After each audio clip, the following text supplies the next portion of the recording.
네, 안녕하세요. 반갑습니다.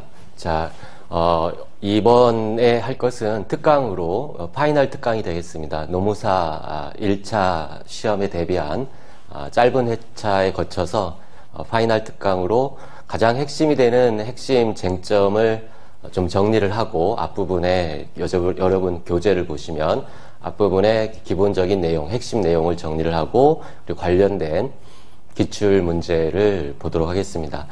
우리 시험에 출제된 기출 문제 그리고 여타 다른 시험에서 이미 전형적으로 출제되고 있는 아주 전형적인 기본적인 기출 지문 이 두 가지만 정복을 하게 되면 충분히 민법에서 점수를 남길 수 있어요. 남겨서 다른 과목에 도움을 줄 수 있는 수준까지는 이번 특강을 통해서 그걸 목표로 달성하고자 하니까 여러분이 기존에 어떻게 공부를 하셨든지 좀 부족하다고 느끼는 분이라 하더라도 이 특강을 짧은 특강이에요. 잘 따라서 이 자료를 한 수업을 한번 듣고 한 번만이라도 더 보신다면 두 번 정도 이렇게 보시는 걸로 그러면 충분히 목적을 달성할 수 있으리라고 생각을 합니다. 바로 진도로 들어가도록 하겠습니다. 여러분 교재 1페이지를 보시면 제1장 민법 일반에서 민법의 법원 그래서 처음에 출제되는 것은 민법 1조가 출제됩니다. 민법 1조는 법원이라고 되어 있고 여러분 그 관련된 조문을 보시면 민사에 관하여 법률의 규정이 없으면 관습법에 의하고 관습법이 없으면 조리에 의한다 라고 되어 있어요. 여기서 민사에 관한 것은 갑과 을이 서로 내가 너한테 돈 받을 권리가 있다 없다 싸우는 거예요. 그러니까 민사 분쟁이 발생했을 때 판사가 그 민사 분쟁을 해결해 줘야 되는데 그 해결할 때 자기 임의대로 자기 기분에 따라서 어떠한 자의 손을 들어주는 그런 게 아니라 근거를 찾아서 그 근거에 기초해서 재판을 하는 것 그것을 찾아볼 때 어디를 찾아봐야 되느냐 그걸 법원이라고 합니다. 원천, 법의 원천, 즉 권리의 원천이 어디에 있느냐 판사가 찾아보는 근거 1조에서 3개를 두고 있죠. 법률이 없으면 관습법, 관습법이 없으면 조리 이 3개를 찾아본다. 일단 3개 암기하시기 바랍니다. 민법 1조. 그 다음에 이 구체적인 개념에 대해서 기억을 해야 되는데 첫 번째 법률이라고 하는 것은 성문법 전체를 의미한다. 예컨대 우리 법체계에는 이렇게 헌법을 최상위 규범으로 하고 두 번째 국회가 만드는 법률이 있고 그 다음 대통령이 만드는 대통령령, 총리령, 부령 등등이 있고 가장 밑에는 지방자치단체가 만드는 자치법규, 규칙이나 조례 등이 있습니다. 자, 이런 전체가 헌법, 법 질서인데, 이 성문법 질서인데, 민법 1조에서 말하는 법률은 이 성문법 전체를 의미하는 것이다. 즉, 함정으로 나오는 것이 이 두 번째 단계에 있는 법률, 이게 국회가 만드는 법률이고, 이것을 형식적 의미의 법률이라고 이야기를 해요. 그런데 이 형식적 의미의 법률에 한정하지 않고 이걸 포함한 전체 법 질서, 그것이 민법 1조 법원에서 말하는 법률이다. 이게 첫 번째 출제 포인트입니다.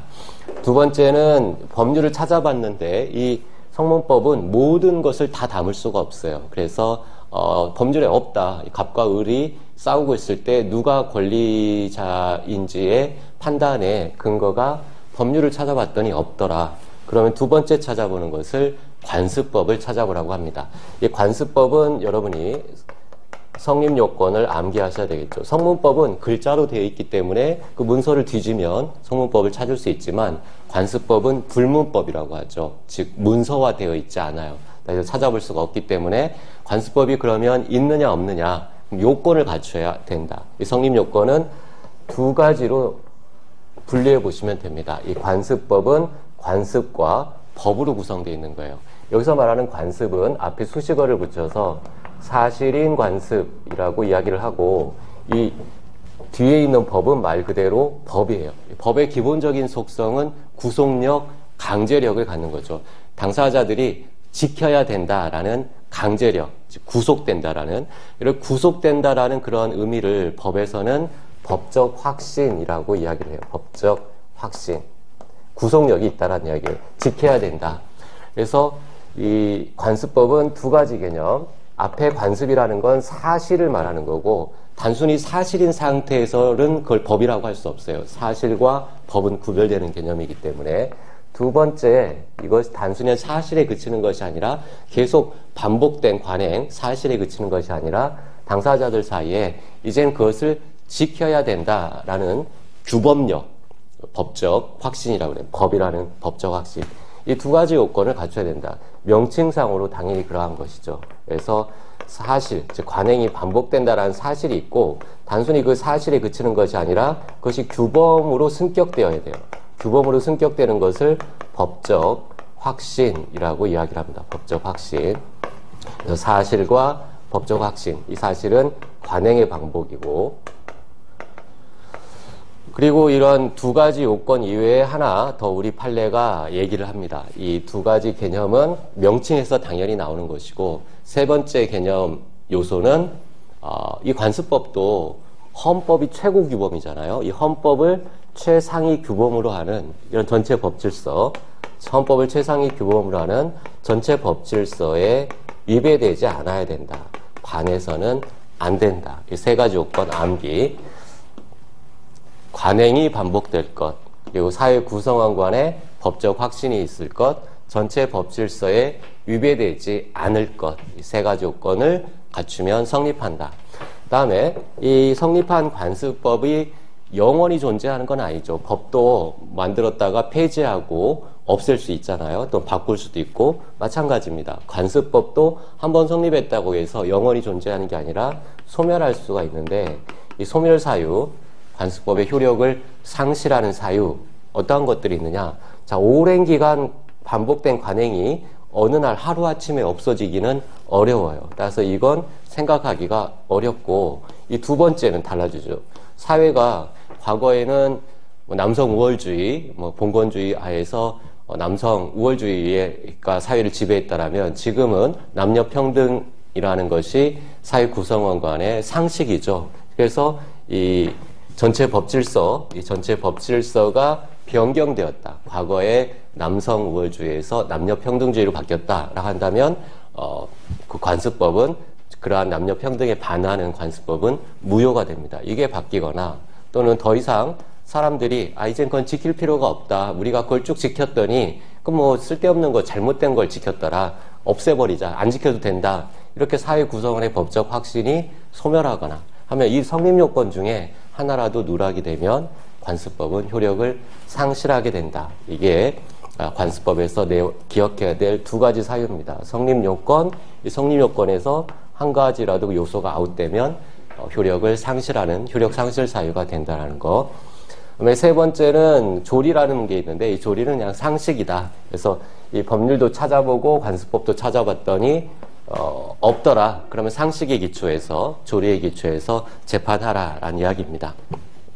자, 자료들을 간단히 설명을 바탕으로 확인해 봅시다. 첫 번째, 민사에 관해서라는 건 민사 분쟁이라는 큰 의미가 없고, 두 번째, 민사 분쟁에 대해서 법률을 찾는다. 그래서 여기서 법률은 밑줄을 그어놨죠. 성문법 전체를 의미한다. 즉 형식적 의미의 법률에 제한되지 않습니다. 밑에 기출 각주 1번 문제를 보세요. 민법 1조에서 법률은 국회에서 제정한 고유한 의미의 법률뿐만 아니라 널리 성문법, 즉 재정법 전체를 의미하므로 대통령령이나 긴급명령, 위임명령 등도 모두 포함된다. 맞습니다. 성문법 전체를 의미하니까. 그 다음에 그 본문으로 돌아가서 세 번째 관습법을 보면, 관습법의 성립 요건은 첫 번째 양가로 1번에 거듭된 관행으로 생성된 사회생활 규범이, 즉 관행이 반복된다는 얘기예요. 거듭된 관행, 거기에 밑줄. 그것이 단순히 사실 상태이죠. 이 사실 상태에 그치는 것이 아니라 사회의 법적 확신과 인식에 의하여 법적 규범으로 승인, 강행되기에 이르러야 된다. 즉 법적 확신을 얻어야 된다. 굳이 이렇게 간단하게만 쓰면 되는데 이 판례 원문을 인용해 놓은 것은 이유가 있어요. 여러분 객관식 시험에는 이렇게 간단하게 말로 풀어서 지문을 구성할 수도 있지만 판례 원문을 가지고 지문을 구성할 수도 있기 때문에 주로 판례 원문을 가지고 구성하는 것이 일반적이에요. 그래서 그 판례 표현에 익숙해질 필요가 있기 때문에 써놓은 겁니다. 하지만 이 표현을 다 암기하기는 어렵죠. 암기할 때는 머릿속으로는 이렇게 바꿔가지고 간단한 말로 바꿔서 기억하시면 돼요. 법적 규범으로 승인 강행되기에 이르는 것이어야 되고, 세 번째 요건은 헌법을 최상위 규범으로 하는 전체 법질서에 반하지 않는 것이어야 된다. 양가로 2번으로 연결된다라고 했죠. 효력이 상실되는 사유들은 어떠한 게 있느냐. 그 중에서 두 번째 요건, 즉 법적 구속력에 대해서 더 이상 확신을 갖지 않게 되거나 또는 사회를 지배하는 기본적 이념이 변화해서 전체 법질서에 부합하지 않게 되면 관습법은 효력을 상실한다. 그 다음 밑에 참고 부분으로 관습법의 성립 시기라고 나와 있죠. 즉 관습법의 존재는 이 세 가지 요건을 갖추면 관습법은 성립하게 되는데, 이 성립된 관습법이 문서화되어 있지 않으니까 결국에는 관습법이 존재하는지 여부에 대해서 당사자 사이에 다툼이 있을 때 그것은 법원의 재판, 즉 법관의 판결로서 관습법의 존재가 인정되겠죠. 법관의 판결. 그럼 이 법관의 판결, 이걸 다른 말로 표현하면 국가의 승인이라고 합니다. 국가의 승인. 이 국가의 승인이 관습법의 성립 요건이냐? 아니죠. 이 세 가지 요건만 관습법의 성립 요건이라고 했잖아요. 그래서 국가의 승인, 즉 다른 말로 하면 법원의 판결이라는 것은 이미 존재하고 있는 관습법을, 이미 세 가지 요건을 갖춰서 이미 성립해서 존재하고 있는 관습법을 단지 확인하는 의미에 불과하다. 확인하는 의미에 불과하다. 다른 말로 표현하면 법원의 판결은 관습법을 비로소 형성시키는 그러한 의미를 갖는 것이 아니다. 그 법원의 판결이 있어야만 관습법이 성립하는 것이 아니라 이미 존재하고 있는 관습법을 확인하는 그러한 의미에 불과하다. 이러한 표현도 기억하시기 바랍니다. 따라서 밑에 기출 4번 지문을 보세요. 법원의 판결에 의하여 관습법의 존재 및 그 구체적 내용이 인정되면 그 관행, 즉 반복된 관습, 관행은 법원의 판결이 있는 때로부터 관습법으로서의 지위를 비로소 가지게 되느냐? 아니다는 얘기예요. 법원의 판결이 있어야 그때 비로소 관습법이 성립되는 게 아니라 이미 관습법은 성립돼 있고 그때 이미 효력을 발생하고 있고 그 이미 효력을 발생한 것을 법원의 판결로 확인하는 의미에 불과하다라는 이야기입니다. 그 다음 양가로 2번의 관습법의 효력, 즉 법원에서 넘버 1이 법률이죠. 넘버 2가 관습법. 즉 법률이 있으면, 성문법이 있으면 관습법은 적용될 일이 없다. 즉 관습법은 법률이 없을 때만 적용된다. 보충적으로만 적용된다는 얘기예요. 그것을 보충적 효력설이라고 합니다. 그래서 밑에 판례에서 제목을 보시면 관습법과 성문법과의 관계는 성문법이 우선하고 관습법은 그에 대한 보충규범이다. 보충적으로만 적용된다. 따라서 성문법에 위배되는 관습법은 당연히 무효가 돼요. 성문법에 위배되는 관습법은 적용될 여지가 없으니까 무효. 그 다음에 양가로 3번에 구별 개념으로서 사실인 관습, 즉 관습법은 사실의 반복과 법적 확신, 이 두 번째 이 법적 확신이 있어야만 효력을 발생하는데 이 법적 확신이 없는 단순한 사실이 반복된 그런 상태에 불과한 것, 그것을 사실인 관습이라고 해요. 그래서 2페이지에 사실인 관습 의의를 보시면 관습이 상당 기간 반복된 상태, 그뿐이고 아직은 법적 확신까지 취득하지 못한 것, 그것을 단순히 사실 상태에 머물러 있다라고 해서 사실인 관습이라고 이야기를 해요. 양가로 2번에 이러한 사실인 관습은 법원이 될 수는 없죠. 법원은 관습법만 법원이 되는 거예요. 그럼 사실인 관습은 민법에서 어디에 나오느냐? 106조에서 법률행위 해석의 기준으로 등장을 해요. 즉 사실인 관습은 법률행위 해석의 기준이 된다. 법률행위 해석 기준. 다만 이 법률행위 해석 기준이 되기 위한 요건, 즉 관습법이 법원이 되기 위한 요건처럼 사실인 관습이 법률행위 해석 기준이 되기 위한 요건으로 동그라미 1번에 강행법규에 위배되지 않아야 된다. 즉 법률행위 해석 기준은 강행법규에 반하는 당사자의 사적 자체는 인정되지 않으니까 강행법규에 위반되지 않아야 되고, 동그라미 2번에 임의규정과 다른 관습이 존재하고, 즉 임의규정과 똑같으면 그냥 임의규정이 적용되니까 임의규정과 다른, 앞서서 적용될 만한 다른 사실인 관습이 존재하고 당사자의 의사가 명확하지 않아야 됩니다. 밑에 표를 보시면 관습법과 사실인 관습의 구별, 여기 시험에 잘 나와요.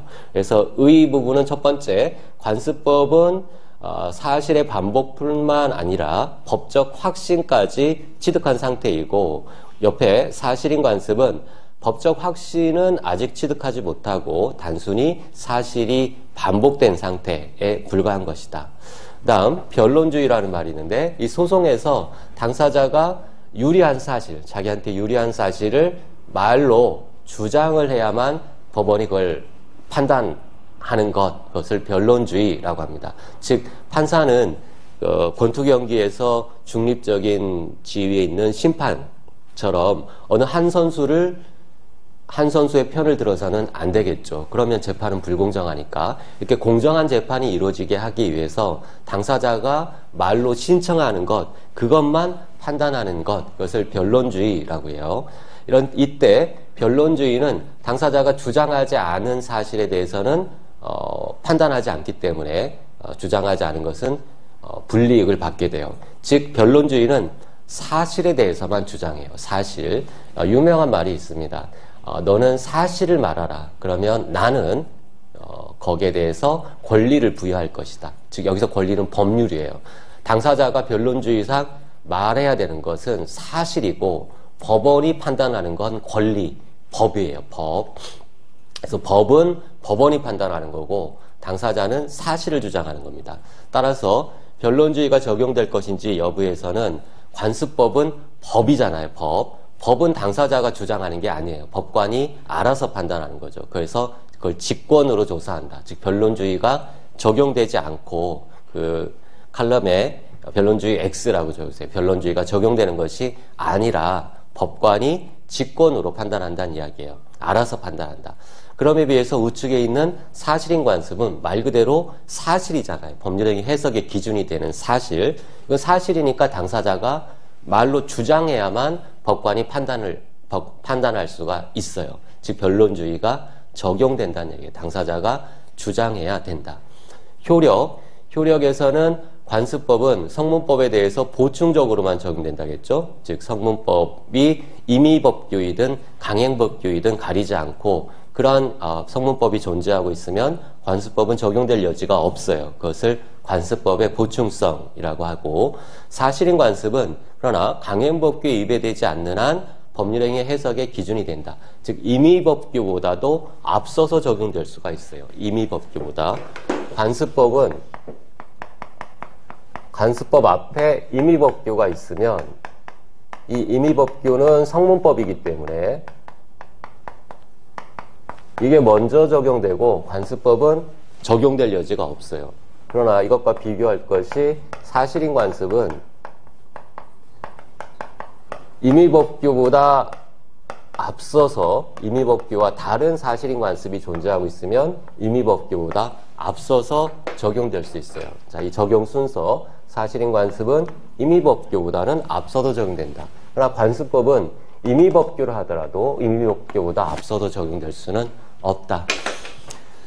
그 내용만 기억을 하고 관련된 기출문제를 한번 보도록 합시다. 1번 문제, 관습법에 관한 설명으로 옳지 않은 것. 그래서 1번부터 살펴보면 관습법상의 미분리 과실에 관한 공시방법이 인정된다. 우리 법에 여러분은 물권법을 안 배우지만 기본적으로 알아야 되는 것이 관습법상의 법정지상권을 우리 판례가 관습법으로 인정하고 있고, 또 명인방법이라는 것을 관습법상 공시방법으로 인정하고 있어요. 밑에 해설해 보시면 수목의 집단이나 미분리의 과실, 여러분 어디 산에 등산 같은 거 하다 보면 나무 기둥에다가 페인트 같은 거 칠하거나 또는 새끼줄을 묶어가지고 여기는 누구누구, 여기서 여기까지는 누구누구 소유다라고 적어놓은 표말 같은 것을 혹시 분들이 있을지 몰라요. 그것들을 관습법에서 인정하는 명인방법이라고 합니다. 자신의 권리관계를 밖으로 알려주는 것, 밖으로 그걸 공시라고 그래요. 즉 관습법상 공시제도로서 명인 방법을 우리 판례가 인정하고 있습니다. 그래서 옳아요. 2번에 공동선조와 성과 본을 같이 하는 후손인 여성은 성년이 되면 종중의 구성원이 된다. 즉 종중의 구성원은 누가 되느냐 해서 과거에는 성과 본을 같이 하는 성년의 남자만 종중 구성원이 된다고 했는데 우리 판례가 그것이 헌법, 남녀평등이라는 헌법 전체 법질서에 위배되어서 그러한 관습법은 무효다라고 판단하면서 그러면 종중 구성원은 누가 되느냐 해서 여자까지 포함해서 남녀, 여자까지 포함해서 성년이 되면 구성원이 된다라고 판시하였어요. 그래서 2번 질문도 옳습니다. 3번 질문에 관습법이 법규범으로서의 효력이 인정되기 위해서는 전체 법질서에 부합해야 된다. 그렇죠? 세 번째 요건에 해당하잖아요. 옳습니다. 4번에 민사에 관하여 법률의 규정이 없으면 조리에 의하고 조리가 없으면 관습법에 의한다. 거꾸로 돼 있잖아요. 민사에 관하여 법률의 규정이 없으면 관습법에 의하고 관습법이 없을 때 최종적으로 조리에 의하게 됩니다. 4번이 정답 지문이죠. 5번 관습법은 사회의 거듭된 관행이 사회 구성원의 법적 확신에 의하여 법규범으로 승인된 것이다. 그렇죠. 법적 확신까지 있어야 됩니다. 자, 2번 문제로 가죠. 2번 문제로 가기 전에 밑에 기출지문에 기출지문 5번을 보세요. 5번 공동선조와 성과본을 같이 하는 후손은 성년이 되면 남녀 성별의 구별 없이 당연히 종중의 구성원이 된다. 우리 판례 이렇게 봤는데 종중 구성원이 된다라고 보는 것을 현재의 관습법이다라고 했느냐? 자, 앞에까지는 맞아요. 앞에 여자까지 포함해서 성년이 되면 종중 구성원이 된다라고 했는데 이것이 새로운 관습법이냐? 어떻게 관습이 하루아침에 바뀌겠어요? 아니에요. 관습법이 아니라 법원, 반드시 법에 근거가 있어야 되는데 법률도 없죠. 종종 구성원이 누구다라는 법률, 성문법 없고 관습법, 과거에 남자만 된다라는 관습법이 있었는데 이거 헌법질서에 반해서 없는 거나 마찬가지로 됐어요. 무효로 됐으니까. 그럼 마지막에서 찾을 수밖에 없죠. 조리의 기초에서 여자까지 포함하는 것으로 판시를 한 바가 있습니다. 그래서 마지막에 현재의 관습법이다. 이분이 틀렸어요. 조리에 의해서 성년의 여자를 포함하는 것으로 판시하였다. 자, 문제 2번으로 갑시다. 민법의 법원에 관한 설명으로 옳지 않은 것. 1번 질문. 일단 성립한 관습법이라도 사회 구성원들이 그 관행의 법적 구속력에 대해 확신을 갖지 않게 되면 효력이 부정된다. 그렇죠. 이 성립 요건 중에 하나라도 탈락되면 효력을 상실한다고 했잖아요. 그래서 옳습니다. 2번 질문. 관습법이 헌법에 위반될 때에는 법원이 법원이 그 효력을 부인할 수 있다. 자, 여기에서 헌법에 위반되는 것, 이 밑에 하위법, 헌법이 상위법이고 밑에 있는 거 하위법. 이 하위법이 상위법에 위반되면 무효예요. 그것을 법에서 상위법 우선의 원칙이라고 하죠. 상위법 우선의 원칙. 그러면 이 무효라는 판단을 누가 할 수 있느냐? 이 하위법이 헌법 등의 상위법에 위반되어서 무효다라는 판단. 만약 법률이 헌법에 위반되어서 무효다라는 판단 누가 할 수 있느냐? 이러한 판단은 헌법재판소만 할 수 있어요. 법률이 헌법에 위반되어서 무효다라는 것은 헌법재판소의 위헌법률 심판이라고 헌법재판소의 권한이에요. 즉 성문법, 여기서 말하는 법률은 성문법이죠. 성문법으로서의 형식적 의미의 법률이 헌법에 위반돼서 무효다라는 판단은 헌법재판소가. 그러나 관습법이 헌법에 위반되어서 무효다라는 판단은 누가 하는가? 거기에 대해서는 명시적으로 정한 바가 없어요. 이에 대해서 대법원이 자기 밥그릇을 챙겼습니다. 그건 내가 할 수 있다. 지금 이 법률, 형식적 의미의 법률이 헌법에 위반되는 거 헌법재판소만 한다라는 것이 헌법에 규정되어 있기 때문에 대법원은 좀 안 입고 와도 참고 있는데 관습법이 문제가 됐단 말이에요. 자기 밥그릇을 자기가 챙겼습니다. 그래서 관습법이 헌법에 위반되어서 무효다라는 판단은 헌법재판소만 할 수 있는 것이 아니라 대법원도 할 수 있다라는 것이 현재 판례 입장입니다. 그래서 법원이 그 효력을 부인할 수 있다. 옳습니다. 3번 질문. 민법 제1조에서 말하는 법률은 국회가 제정한 법률, 국회가 제정한 형식적 의미의 법률, 그것만을 의미하는가? 그렇지 않다고 했죠. 성문법 전체, 제정법 전체를 의미한다. 그래서 3번이 틀렸습니다. 4번. 사실인 관습은 그 존재를 당사자가 주장, 증명하여야 한다. 그렇죠. 사실이니까 당사자가 주장해야만 판단한다. 다른 말로 변론주의가 적용된다. 하지만 이와 비교해서 관습법은 법이기 때문에 당사자가 주장하지 않아도 법원이 직권으로 판단한다. 직권으로. 즉 변론주의가 관습법에는 적용되지 않는다. 구별해서 기억하시고 5번 질문. 임의규정과 다른 관습이 있는 경우, 다른 말 없이 다른 관습이라고 돼 있잖아요. 여기서 말하는 관습은 사실인 관습을 말하는 거죠. 임의규정과 다른 관습이 있는 경우에 당사자의 의사가 명확하지 않으면 그 관습에 의한다. 즉 사실인 관습은 임의규정에 앞서서 법률행위 해석 기준이 될 수 있다. 106조에 규정된 내용입니다. 옳아요. 자, 그 다음 두 번째 테마로 갑시다. 법률관계와 권리의무, 즉 권리의 종류에 대해서 아주 기초적인 개념으로 시험에 자주 출제가 됩니다. 먼저 여러분이 우리 지금 법을 배우고 있잖아요. 이 법률, 이 법은 항상 권리라는 말로 바꿔서 기억을 하세요. 이 권리라는 건 강제력, 구속력을 갖는 그런 힘, 그것을 권리라고 합니다. 여러분 일상적으로 얘기할 때도 내가 너한테 권리가 있어 하면 뭔가 관철시키는 힘이 있다라는 얘기잖아요. 그것을 법이라고 하고 권리라고 해요. 그러니까 권리 이면에는 의무가 있기 때문에 법률관계라 함은 권리 의무 관계라는 말로 바꿀 수가 있습니다. 먼저 권리 개념 첫째 줄, 어떤 이익을 법률상으로 주장, 관철시킬 수 있는 힘, 그것을 권리라고 하고, 이러한 권리와 구별되는 개념이 반사적 이익이에요. 반사적 이익.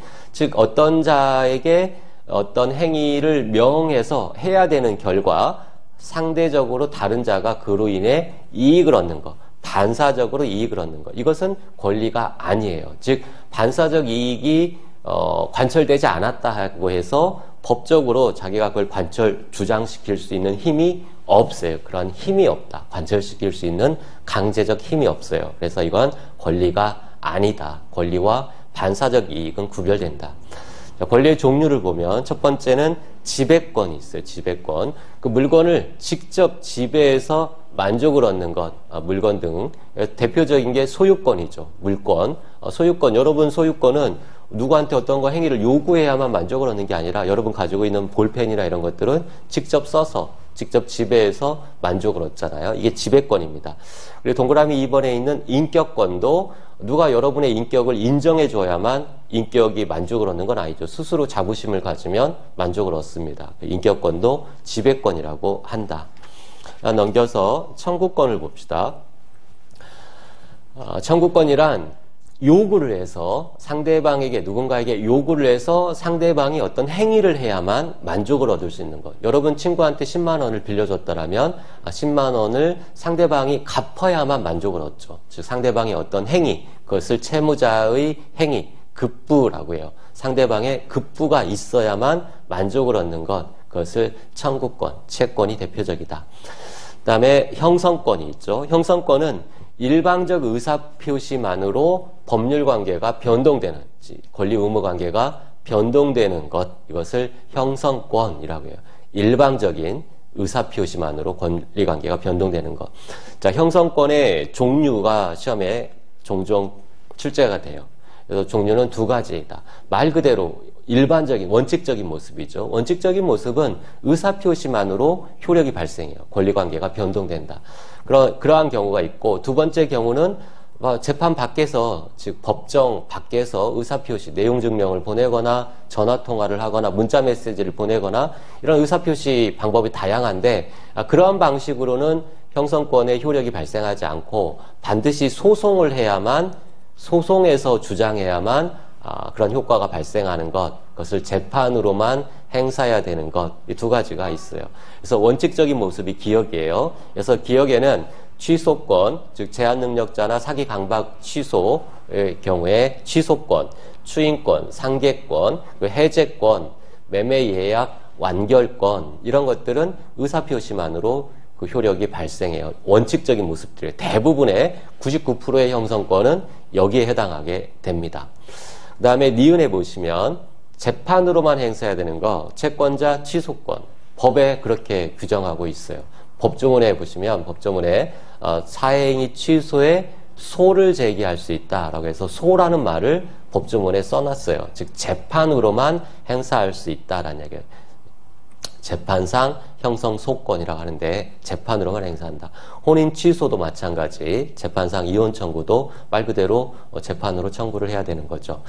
자, 여기에서 또 중요한 것은 참고 부분이에요. 명칭은 청구권으로 되어 있지만 형성권에 해당하는 것들이 있다. 예컨대 공유물 분할 청구권. 상대방에게 어떤 청구하는 것처럼 되어 있지만 형성권이란 이야기예요. 그리고 임대차에 있어서 또는 지상권자에 있어서 우리가 물건을 안 배우니까 임대차를 기억하시면 되겠죠. 지상물 매수 청구권, 부속물 매수 청구권, 임대차에서 배우는 지상물, 부속물에 관한 매수 청구권, 이것도 형성권이다. 단순히 청구권이 아니라 바로 법률관계가 형성합니다. 매매 계약이 바로 성립해버려요. 일방적 의사표시만으로. 그 다음에 지료 증감 청구권 등이 해당한다. 기억하시고, 그 다음에 항변권을 봅시다. 항변이라는 개념은 상대방이 주장하는 사실을 인정하는 거예요. 네가 얘기하는 거 다 맞다. 하지만 이런 것도 있다. 다른 사실을 주장하는 것. 상대방의 주장을 인정하고 별개의 독립된 다른 사실을 주장해서 자기를 방어하는 것. 그것을 항변이라고 합니다. 그런 항변권. 그래서 첫째 줄에 보시면 상대방의 청구권 행사에 대해서 그 작용을 저지할 수 있는 효력을 갖는다. 즉 상대방의 권리를 인정하고 그걸 전제로 별개의 사유를 주장해서 대항하는 권리, 이것을 항변권이라고 합니다. 이런 항변권은 두 가지가 있어요. 연기적 항변권과 영구적 항변권. 자, 연기적 항변권이라는 건 말 그대로 최종적인 것이 아니라 잠시, 잠정적으로, 임시적 항변권이에요. 임시 모면하는 거예요. 최종적으로 벗어나는 게 아니라 임시 모면. 대표적인 것이 동시이행의 항변권. 네가 이행해야 나도 이행하겠다. 그럼 상대방이 이행하면 더 이상 동시항변권을 행사할 수가 없게 되는 거죠. 최종적인 것이 아니에요. 그 다음에 보증인의 최고 검색의 항변권. 이것은 주채무자한테 먼저 돈 달라라고 알아보고 주채무자가 안 주면 나한테 와라 라고 요구하는 최고 검색의 항변권이죠. 나도 주채무자한테 알아봤는데 주채무자가 무자력이어서 돈을 받을 수 없다라고 해서 보증인한테 오게 되면 그때는 최고 검색의 항변권을 행사할 수가 없게 돼요. 최종적이지 않다. 연기적 항변권. 자, 이 두 가지 기억하세요. 동시행의 항변권, 보증인의 최고 검색의 항변권, 이것은 연기적 항변권이다. 그럼에 비해서 최종적인 게 있다. 그게 영구적 항변권. 청구권의 행사를 영구적으로 저지할 수 있는 것. 예컨대 상속인의 한정승인의 항변권이 대표적입니다. 상속인이 한정승인했다라고 하면은 아버지 부모님으로부터 상속받은 재산 그 범위 내에서만 채무를 갚으면 돼요. 그것이 영구적 항변권. 더 이상 갚을 필요는 없다. 소멸시효 완성의 항변도 마찬가지죠. 소멸시효가 완성됐다. 그래서 권리 소멸했다라고 영구적으로, 종국적으로 주장할 수가 있어요. 그 다음에 양가로 5번에 주된 권리와 종된 권리라는 개념이 있죠. 자, 주된 권리와 종된 권리에서 여러분이 기억해야 될 것은 대표적인 게 이 담보권이 여기에 해당해요. 담보권. 은행에서 돈을 빌렸다. 갑이 은행에서 1억을 빌렸다. 1억이 대여금 채권, 돈을 빌린 채권. 그래서 이 은행이 갑에 대해서 채권을 갖고 있죠.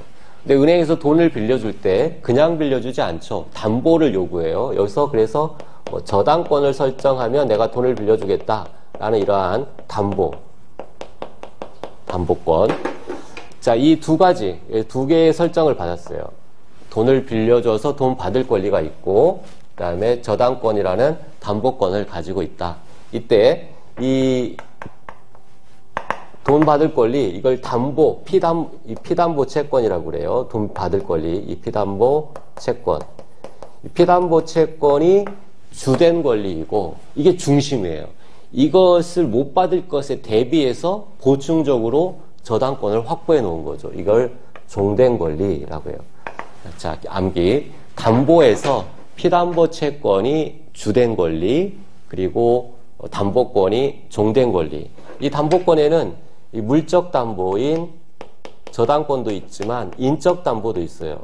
저당권, 야, 돈 빌려줄 테니까 너희 아파트에다가 저당권을 설정하면 돈을 빌려줄게 했더니 저는 아파트 없어요. 물건 아무것도 없어. 그러면 사람이라도 데려와서 보증을 서라. 그래서 보증인, 인적 담보로 보증인을 세우죠. 보증 채무. 이러한 것들이 담보니까 종된 권리가 되는 겁니다. 주된 권리, 종된 권리. 그 다음에 원본 채권과 이자 채권. 돈 1억을 빌려주면서 공짜로 이자 없이 빌려줄 수도 있지만 매달 뭐 10만 원씩 이자를 받는다라고 이자 약정을 할 수도 있어요. 이때 원본 채권이 주된 권리이고 이자 채권이 종된 권리라고 이야기를 해요. 그래서 주된 권리, 종된 권리 기억을 하고, 이 주된 권리, 종된 권리는 우리 뒤에서 배우는 주물, 종물 이론이 유추 적용됩니다. 따라서 주된 권리를 처분하게 되면 종된 권리도 반대의 특별한 의사표시가 없는 한 원칙적으로 종된 권리도 함께 수반해서 이전하게 된다. 주물, 종물의 이론이 주된 권리, 종된 권리 상호간에도 적용되게 된다. 그다음 양가로 6번에 일신전속권이 있어요. 일신전속권. 자, 일신전속권은 둘로 나뉩니다. 다른 사람한테 양도할 수 없는 말 그대로 일신전속적인데 첫째 줄에 보면 귀속상의 일신전속권과 둘째 줄에 행사상의 일신전속권. 즉 귀속상의 일신전속권은 그 자만 그 권리를 누릴 수 있는, 다른 자는 절대로 누릴 수 없는 그러한 권리를 귀속상 일신전속권이라고 해요. 즉 상속의 대상이 되지 않아요. 돌아가시면 그냥 사라집니다. 그게 귀속상 일신전속권. 그럼에 비해서 행사만 그 사람이 할 수 있는 권리, 그것을 행사상 일신전속권이라고 이야기해요. 따라서 이러한 행사상 일신전속권은 다른 자가 대신 행사할 수가 없어요. 채권자 대의권의 대상이 되지 않는다. 그리고 대부분의 권리는 일신전속권이 아니죠. 그래서 반가로 2번에 비일신전속적 권리입니다. 자, 관련된 기출문제를 한번 볼까요? 3번 문제. 사법상의 권리, 사건과 그 성격이 올바르게 연결되지 않은 것. 물건은 특별히 상대방의 어떤 행위를 매개로 하지 않고도 바로 만족을 얻을 수 있는 지배권이죠. 그리고 동그라미 2번에 제한능력자의 취소권은 형성권이고 일방적 의사표시만으로 취소, 소급해서 무효가 되는 효과가 바로 발생하니까 형성권. 동그라미 3번에 매매예약 완결권, 즉 미리 찜을 해놓은 예약을 하게 되면 그 찜 예약상 효과가 완결권이라는 형성권이 발생해요. 찜을 해놨기 때문에 일방적 의사표시만으로 바로 상대방의 승낙을 기다리지 않고 매매계약이 성립해버리죠. 이게 매매예약 완결권, 형성권. 그 다음에 동시이행의 항변권, 이것은 일시적으로 연기하는 거잖아요. 그래서 연기적 항변권에 해당합니다. 5번 임차인의 부속물 매수 청구권, 이것은 명칭이 청구권으로 되어 있지만 형성권이라겠죠. 두 개 세트로 임차인의 부속물 매수 청구권, 지상물 매수 청구권, 이것은 세트로 봐서 명칭이 청구권이지만 형성권에 해당한다. 그래서 5번이 틀렸습니다. 4번 문제. 법원에 소를 제기하는 방법으로만 행사할 수 있는 권리. 자, 다 이 지문들은 1번에서 4번까지는 형성권이고 5번은 항변권이죠. 최고 검색의 항변권. 그런데 대부분의 권리는 99%는 재판 밖에서 자유롭게 할 수 있어요. 문자 메시지를 보낼 수도 있고 구두로 말로 할 수도 있고 편지를 보낼 수도 있고 다양한 방법으로 의사표시를 하면 효력이 발생하는데 법에서 반드시 소로 해라 라고 정하고 있으면 반드시 재판상으로 소를 제기하는 방식으로만 권리를 행사할 수 있습니다. 그 대표적인 게 동그라미 4번의 채권자 취소권이죠. 채권자 취소 소송이라고 그래요. 채권자 취소 소송. 정리하면 채권자 대입권은 재판 밖에서 해도 돼요. 그러나 채권자 취소권은 반드시 소송으로 해야 된다. 채권자 취소 기억하시고 5번에 사건에 관한 설명으로 옳은 것 동그라미 1번의 채권자 대입권은 1심 저소권인가 거의 99%의 권리들은 1심 저소권이 아니라고 보면 된다고 했어요. 채권자 대입권은 1심 저소권이 아니다. 1심 저소권이 아니다. 그래서 채권자 대입권 자체도 대의 행사할 수 있어요. 중복해서 대의가 이루어지게 되는 거죠. 갑이 자, 이 갑이 을이 병에 대해서 가지고 있는 A라는 권리를 자기 권리가 아니지만 대의 행사 가능하고 또 을도 마찬가지예요. 을도 병이 정에 대해서 가지고 있는 B라는 권리를 자기가 대의 행사할 수 있어요. 이렇게 이 갑의 입장에서 봤을 때는 을의 권리를 대의 행사할 수 있는데 을의 권리가 그냥 일반적인 권리일 수도 있고 대의권일 수도 있다는 얘기예요. 을의 권리가 대의권이 채권자 대의권이라도 채권자 대의권도 갑이 대의 행사할 수가 있다. 뭐 설명을 위한 거고 이거 모르셔도 돼요. 채권자 대의권은 일신저소권이 아니다. 거의 99% 일신저소권 아닌 것들이 대부분 권리라고 했으니까 당연히 그렇게 기억하시면 되고 동그라미 2번에 매매계약에 기한 소유권 이전 등기 청구권은 물권인가? 매매계약의 기초에서 발생하는 소유권 이전 등기 청구권은 매매계약은 채권계약이에요. 그래서 채권계약에서 발생하는 권리이기 때문에 물권이 아니라 채권입니다. 채권적 청구권에 해당하죠. 3번 저당권은 그 피담보 채권의 주된 권리 저당권은 피담보 채권의 주된 권리이다.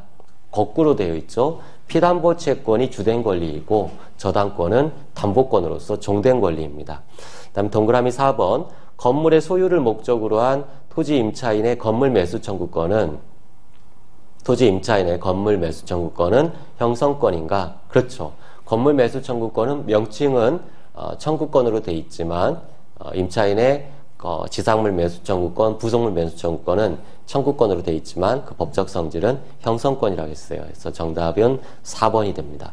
5번에 보증인의 최고 검색의 항변권은 청구권의 작용을 영구적으로 이 부분이 틀렸죠. 영구적 항변권이 아니라 일시적으로 잠정적으로만 연기하는 연기적 항변권에 불과해요. 그래서 5번은 틀렸습니다. 자, 여기까지 받고 잠시 쉬었다가 신의칙 살펴보도록 하죠.